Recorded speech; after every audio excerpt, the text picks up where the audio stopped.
The theme of movement. In Alex Haley's story, My Furthest Back Person, he talks about finding where his ancestors came from in Gambia, Africa, and how they were taken there as slaves and brought to Annapolis, Maryland.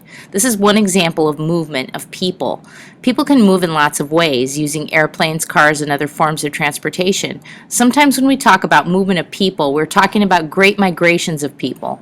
For example, during the height of the Atlantic slave trade in the 16, 17, and 1800s, thousands of Africans were captured or bought and shipped to places in America and the Caribbean.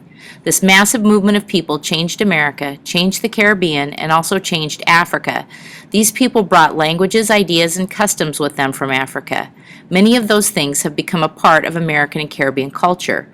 Ideas can move too. Phoenicia was a civilization that used to be in the eastern Mediterranean, around the area that is now Lebanon. The Phoenicians were expert sailors and sailed all over the Mediterranean to places like Egypt, Greece, and Cyprus.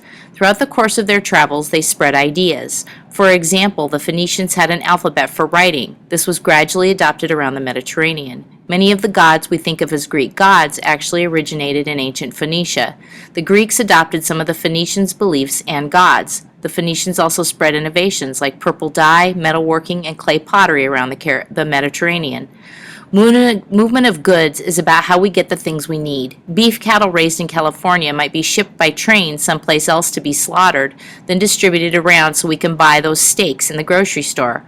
How does Three Bears get their groceries? You might be surprised to learn that many of the groceries you buy come from places like Seattle. How do they get here? By trucks over the highway. Services that people need can be moved in all kinds of ways. This woman in New York City might be shopping online at a site like Amazon.com. She might order a book. Her order goes from her computer to one of Amazon's servers, maybe in Dallas. From there, the order is sent to one of Amazon's warehouses, maybe in Munster, Indiana. There, her order is selected and filled, and then shipped to her home in New York City.